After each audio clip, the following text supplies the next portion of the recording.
বিসমিল্লাহির রহমানির রহিম। আমি আজ সমাধান করব নবম ও দশম শ্রেণীর জেনারেল ম্যাথ এই সাবজেক্ট থেকে একটি গুরুত্বপূর্ণ অঙ্কের সমাধান করব। গুরুত্বপূর্ণ অঙ্কটি হলো a:b=b:c হলে প্রমাণ করো যে a³ b² c³ into 1/a4 plus 1/b4 plus 1/c4 equal to a4 plus b4 plus c4। তার মানে এই বাম পাশের এই অংশ সমান ডান পাশের অংশ প্রমাণ করতে বলেছে এই তথ্যের উপর ভিত্তি করে। এখন আমি এই গুরুত্বপূর্ণ অঙ্কটি স্টেপ বাই স্টেপ সহজ সরল পদ্ধতিতে সমাধান করব। অঙ্কটি এসএসসি পরীক্ষা সহ স্কুলের অন্যান্য পরীক্ষাগুলোর জন্য খুবই গুরুত্বপূর্ণ। সমাধান দেওয়া আছে a:b=b:c। এখানে প্রশ্ন থেকে লিখে নিলাম a:b, এই অনুপাত মানে যেহেতু ভাগ, এই অনুপাত মানে ভাগ, তাহলে বা a:b সমান a ভাগ b ইকুয়াল টু b:c মানে b ভাগ c। এবার আর গুণন করতে হবে, অতএব b গুণ b এখানে b² আর a গুণ c এখানে ac বসালাম। এখন আমার লেফট হ্যান্ড সাইড বসাতে হবে, লেফট হ্যান্ড সাইড বসাবো। লেফট হ্যান্ড সাইড প্রশ্ন থেকে এই অংশটুকু বসাই নিলাম, এখানে সমান এই যে কিউব বসালাম, b² এর এখানে ac ইন্টু এই যে c³ ইন্টু ব্র্যাকেটের এই অংশটুকু হুবহু বসাই দিচ্ছি, এখানে সমান এর উপরে 1 আছে, এর উপরে 3 আছে, তাহলে এর উপরে 4, কারণ গুণের সময় পাওয়ারে পরে যোগ, এখানে 3 আছে, এখানে 1 আছে, তাহলে 3 এর উপরে 4, কারণ গুণের সময় পাওয়ারে পরে যোগ হয়। দিয়ে এই অংশটুকু আমরা এখানে হুবহু বসাই দিলাম। এখন প্রশ্ন হলো সমান চিহ্ন দিয়ে এই যে a4 c4 দ্বারা 1 কে গুণ করতে হবে, এই 1 কে গুণ করতে হবে, এই 1 কেও গুণ করতে হবে, তাহলে এখানে প্লাস, এখানে প্লাস, প্লাসে প্লাসে প্লাস, শুরুতে কিন্তু দেওয়া লাগে না। প্লাসে প্লাসে যদি প্লাস হয় তাহলে শুরুতে দেওয়া লাগে না।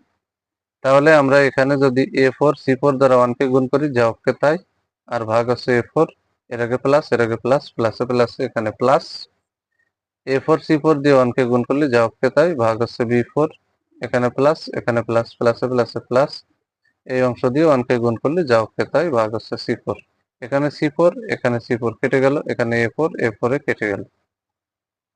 তাহলে আমরা কিন্তু এখানে সহজে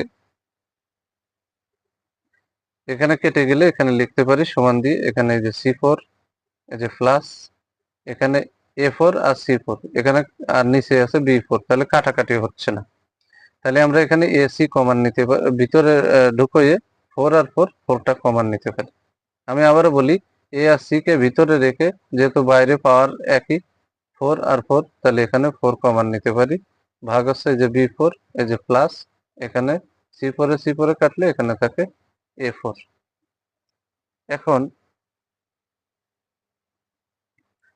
এখন কিন্তু আমরা একটু সাজাই নিচ্ছি, যে সমান চিহ্ন দিলাম, এই যে a4 কে শুরুতে আনলাম, তারপরে এই যে প্লাস চিহ্ন দিলাম, ac এর স্থানে আমরা b² দিলাম, তার উপরে পাওয়ার আছে 4, ভাগ আছে এই যে b4, আর এর আগে কোনো চিহ্ন নেই মানে প্লাস, এই যে প্লাস c4, আমরা এটাকে শুরুতে আনলাম, c কে শেষে নিয়ে গেলাম, আর মাঝখানে এই অংশটুকু আছে, তাহলে এখানে কিন্তু b এর উপরে স্কয়ার, তার উপরে পাওয়ার 4, তাহলে এখানে সমান দিয়ে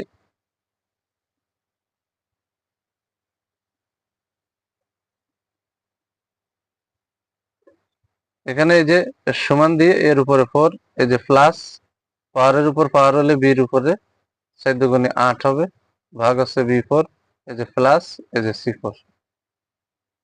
এখন এখানে কিন্তু আমরা a4টা সমান দিয়ে বসাই দিলাম, এই যে প্লাস বসালাম, b আর b, এটা b নিলাম, উপর নিচে মানে ভাগ, ভাগের সময় পাওয়ারে পরে বিয়োগ, তাহলে 8 এর থেকে 4 ফেললে এখানে b এর উপরে থাকে 4, আর এই যে প্লাস, এই যে c4। তাহলে রাইট হ্যান্ড সাইড কিন্তু এটাই প্রমাণ করতে বলেছে, আমরা রাইট হ্যান্ড সাইড পেয়ে গেলাম। তাহলে সমান দিয়ে আমরা রাইট হ্যান্ড সাইড লিখতে পারি। আমরা ফাইনালি লিখে দিচ্ছি, অতএব left hand side equal to right hand side. অঙ্কে যেহেতু প্রমাণ করো যে বলেছে, তাই এখানে প্রুফ লিখে দিচ্ছি। অঙ্কটি খুবই সহজ এবং গুরুত্বপূর্ণ। যদি আমার এই ভিডিওটি আপনাদের ভালো লাগে, অবশ্যই ভিডিওতে লাইক, কমেন্ট এবং শেয়ার করবেন। প্রতিদিন নবম ও দশম শ্রেণীর জেনারেল ম্যাথ এই সাবজেক্ট থেকে এই ধরনের গুরুত্বপূর্ণ অঙ্কের ভিডিও পেতে আমার ইউটিউব চ্যানেল টিচিং-90 কে সাবস্ক্রাইব করে পাশে থাকবেন, যাতে ভিডিও আপলোড দেওয়ার সাথে সাথে ভিডিওর নোটিফিকেশনটি আপনাদের কাছে চলে যায়। সবাইকে জানাই সালাম, আসসালামু আলাইকুম ওয়া রাহমাতুল্লাহি ওয়া বারাকাতুহু।